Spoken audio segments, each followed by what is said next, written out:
We did get honked at by the car that was behind us because obviously that was a little bit of a confusing maneuver. It was, I think, probably more of like an annoyance honk than like a safety honk. It wasn't anything like, for me, I didn't feel uncomfortable in that situation as the passenger. I mean, I've got a ton of experience with FSD, so had I not had that, maybe it would have been uncomfortable. But what is up, guys? Welcome back to another video. And today was a historic day for Tesla. This day has been coming for almost a decade now. And today, as you guys well know, is the official launch of the Robotaxi network. Obviously, this network is still in beta, but I wanted to go ahead and give you guys my reaction to some of the videos that have come out, some of the features on the app. And I also want to go over a failure that I saw with you guys and kind of discuss what that looks like, how this can be preventable in the future, and exactly what happened, and see if we can kind of figure out what's going on. Obviously, it's still in a beta, so there's not this isn't a huge issue to me, but we'll go ahead and cover everything that we're talking about. So I want to go ahead and cover Tesla Daily. He did his first Robotaxi ride, and he reviewed it. We're not going to watch the whole thing, but I want to go ahead and jump through this with you guys and kind of review everything and give you my thoughts. Again, we're not going to watch the whole thing, but I want to go ahead and give you guys my initial reaction. So the video starts with him getting in the app. I couldn't find very many videos where somebody showed it from beginning of the app, like where they booked the ride to where they get in the car. Most of them start from in the car, probably because they were using their phone. I don't know, or those videos are still coming out, but let's go ahead and get started. So the first thing I notice is you see that he gets in the back of the Model Y, and you can see the screen that says start ride. So this is a very user-oriented interface where the user gets in the car and they click a button to start the ride. Okay. All right. Okay, if I record? Absolutely. Awesome. Something that I saw from these employees, these Tesla employees sitting in the front, obviously this was monitored, unmonitored, FSD, whatever you want to call it. The Tesla was driving itself, but they had an employee there monitoring it. No faults at all for that. I think it's a smart move to start with. These employees didn't converse too much. They were there to kind of just monitor the car and do traffic, which is their job. They're not there to give intel or talk about the company in a way that they weren't designed to. So let's go ahead and continue. So the car starts with its hazards on. Honestly, my Ubers don't pick me up with their hazards on typically. Back here, it looks like. Learning curve. Again, these employees didn't say like, "Hey, here's how you do it." You have like they want these.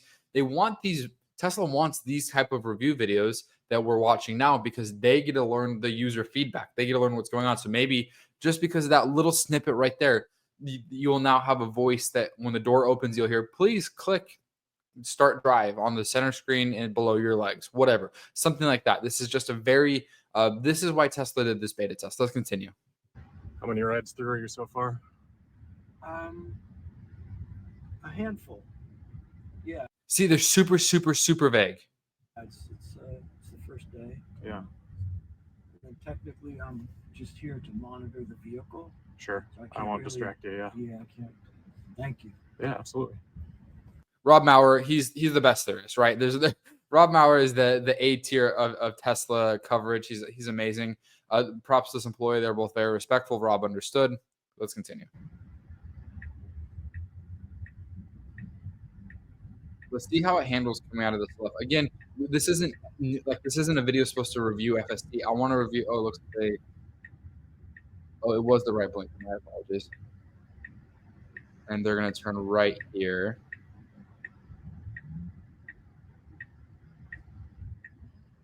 So very smooth. Looks great, right? This is FSD, right? We all know and love FSD. I'll go ahead. Let's go ahead and continue. I wanted to go ahead and while I pull this up, I wanted to go ahead and show you guys something. Let's see, Waymo versus Robotaxi. I wanted to show you guys this clip that somebody compared the Waymo wheel compared to the Robotaxi wheel. So let me go ahead and share my screen right here with you guys. Okay, so here's the Robotaxi wheel on the left, right? Look how smooth it is right here. Smooth like butter, right? The Waymo wheel, we'll do all the driving. You notice it's a lot more jittery, right? Obviously, these aren't like on the same road, not same time of day. We don't know exactly what was going on. So it's not apples to apples, but you can already tell where Tesla's technology is leaps ahead of where Waymo is at. Tesla like butter. So let's see if there's, I'm not going to make you guys watch this whole video because at the end of the day, this is just FSD. At this point, it's FSD. I want to show you guys more of the app, but this is just FSD. There's one clip I want to show you guys. We'll come back to it, and that's what I'm going to call like the quote unquote failure. This is just an FSD oopsies. It happens. But let's go ahead and I want to show you guys. Okay, that's Rob talking about it. So here's another angle of kind of getting in the Robotaxi. Let me go ahead and share this angle with you guys.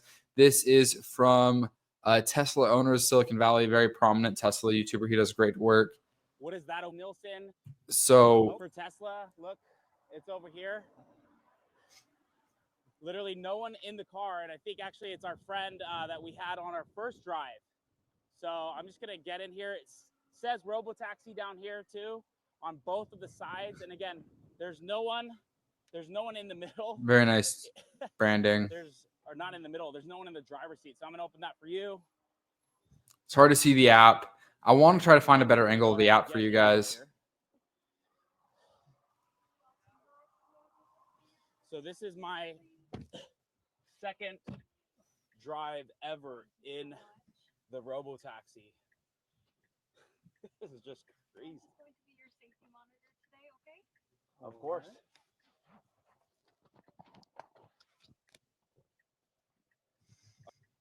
So let's. Officially in the Robotaxi. So you can also start the ride from your phone. That's interesting. It looks like it's going to tell us down here to arrive in 11 minutes at 3:25. You can put on music. So this syncs. If you have a Tesla account, it syncs with your Tesla account, which is super cool. There's music. Again, like butter, this isn't anything that we're not used to. FSD is great. We all know and love FSD. I use it daily. My wife actually asked me to drive with FSD. She prefers it driving over me. And I have a 2021 Model 3, so it's not even the latest hardware. So it just kind of shows you the leaps and bounds that Tesla's gone through in order to get to this point. This is a really interesting clip. This is what happens when you hit the support button in the Tesla Robotaxi. Let's go ahead and take a look. Will we get you in trouble if we hit the support button to see what happens? Nope. Okay. All right, hitting support. Your currently queuing agent will be with you shortly. Oh, cool. Yeah. Sorry, trying to get the in focus. Robotaxi support. How may I help? Hi, we're just testing out the support and seeing how you guys do this. So we can basically ask any question, or how does the support work? As far as questions, I would like to instruct you to refer to our website for any question on your support vehicle. Make sure everything is what it's supposed to for your trip. Okay, we will appreciate it. So Would have been nice if they had like a pre-planned like thing to say for just test purposes, like because we were clearly asking for test purposes. I'm assuming, so I'll just have to assume, but like if. Okay, so you saw how the support worked. It was really hard to kind of hear the support, not a big issue. But how fast Tesla responded, obviously the beta testing day, they're going to respond extremely quickly. So that's a cool feature you have because I don't Uber and Lyft your texting immediately, and it's confusing. But if you're able to be in the car and talk to somebody live, super cool. Okay, I want to go ahead and talk to you guys about this Robotaxi failure. Again, this isn't a Robotaxi failure. When I think of Robotaxi, in my opinion, FSD is near perfect the 80% of the time. Okay, the first 10% is a little jumpy, it's a little skittish, getting in and out of parking lots. And then the last 10% getting in and out of parking lots. That last 10% is what is the first 10%, the last 10% is what I think Tesla needs the most help on. But it looks like they're inching more and more towards that 90%, where the first 5% and the last 5%. So the Robotaxi, in my opinion, is solving the last 5% of both ends, because that's when you can really kind of do the parking lot. Come pick me up. I have my groceries. Come take me home. Drop me off in my garage. That's solving autonomy to me. I want to go ahead and share with you guys this one error. You're going to see this going around on Twitter. You're going to see this making socials. It'll probably get picked up by mainstream media here soon. So I wanted to go ahead and talk to you guys about this because this is a very common, not common. Let's go ahead and take a look at this clip. So this is on Rob Maurer's drive. Tesla Daily. Again, he's an awesome guy. Would love to meet him. He does incredible work for the Tesla community. He was a very prominent voice in the early days and really helped Tesla out, in my opinion. Okay, so let's take a look. This is more of an FSD thing, not a Robotaxi thing. Let's go ahead and take a look. Okay, let me skip back. We jumped the gun a little bit. So it sketches out right there in the intersection. Watch. So it jumps. It doesn't know if it should go left or right. I wonder if we could see if it thinks, okay, so it thinks it should be going straight. Let's see. If we zoom in here a little, let's see if I can zoom in. I can't really zoom in. Okay, so it thinks it should be going straight, right? And I don't think it's supposed to turn quite yet from the GPS. It looks like it has a little further to go right here on the GPS, but it thinks it should turn left. And it does that thing where it goes halfway and then gets out. Let me go back full screen here. My bad. And then it goes back. But look, what side of the yellow line is it on? Look, that's the turn lane for the other side right here. This is the yellow line. This is what you're going to see circulating around all over Twitter. Let's keep watching. Left side of the line, left side of the line. Still on the left side of the line, still on the left side. Luckily, there was no oncoming traffic, and this is why you have these operators right here in the front seat. I don't know why the operator didn't take control. It is unclear at this time if Tesla took control remotely or if FSD just fixed by like not causing an issue. But nonetheless, this is just an FSD oopsie. If there was traffic there, would FSD have done that? I don't know. I don't think so. Tesla wouldn't. In my experience, FSD has not done that. I think Tesla saw it was clear, just went over the yellow line. I don't know why that happened. It shouldn't happen. But again, these are just the FSD oopsies that happen. And this is why you have these people right here for the beta test. So that's what I want to show you guys in terms of the oopsies. Hey, so as I was editing this video, I actually found where Rob Maurer was reacting to. There was 2 instances where there was almost human intervention. We discussed one of them. I want you guys to hear his comments on that. I already added my comments. And then I want you guys to see the second time where he said a human almost had to intervene. So let's go ahead and take a look at both of those. Here we can see where there was this little bit of an issue. And if you watch the screen, you can see there's some confliction between if it wants to make the left here, which actually would have been too early, because you can see it's really needs to turn up at the next intersection. So it hesitates there and then decides it wants to go back. Obviously, we're on the wrong side of the double yellow lines here. No vehicles anywhere in sight. So this wasn't a safety issue. We did get honked at by the car that was behind us because obviously that was a little bit of a confusing maneuver. It was, I think, probably more of like an annoyance honk than like a safety honk. It wasn't anything like, for me, I didn't feel uncomfortable in that situation as the passenger. I mean, I've got a ton of experience with FSD, so had I not had that, maybe it would have been uncomfortable, but you can even see our safety driver here. I don't even think he reaches for the screen. Yeah, we talked about that. If he said that he, as a passenger, he wasn't afraid that this was like a non-safety issue. The FSD beta testing family, this isn't abnormal to us. So he was accustomed to it. If this was just a normal customer, they probably would have been more afraid. And he highlights that. There was one other instance that I want to share with you guys that he talked about. And this one was interesting because you can kind of see why having a human there was really important. Let me go ahead and find that for you guys right here. Actually doing something similar, deciding not to take the left that they had planned to take. They much more egregiously making that decision at the last minute. And they did have oncoming traffic to kind of worry about in that circumstance too. So you can see this was probably the only moment where I think the safety driver considered doing something, or safety monitor considered doing something. And you can see that on the screen, of course, there are the pullover and stop options. So I think it's stop in lane or pullover are the 2 options. So hats off to FSD. That was phenomenal. It slowed down. It waited. The driver, the assistant driver, was there to kind of take over. There was 2 buttons that Rob talks about. It's a stop button and a pullover button. So the operator was there just in case of an emergency to tap those buttons. I wonder if those buttons are going to be available to the user in the back. That if there's an emergency in the cabin, can they either stop or pull over the car? I imagine those will be options. But yeah, the car did the same, like it was something very similar where it swerved in and out. FSD responded appropriately. Hats off to FSD.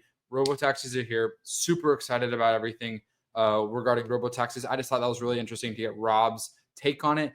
You guys have probably seen the app.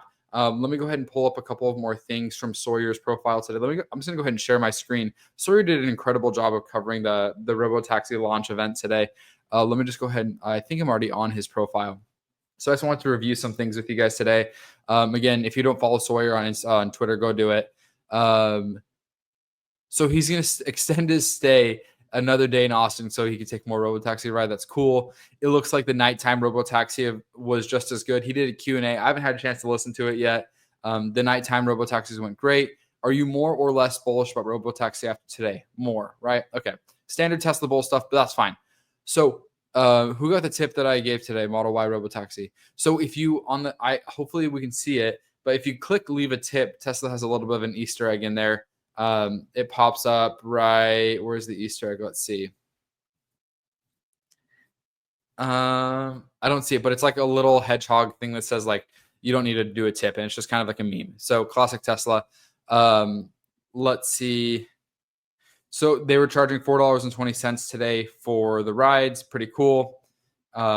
Everybody was super hyped on the Tesla team. Tesla had some cool Robotaxis. So this is Robotaxi post. So this is the first and last 5% that I'm talking about.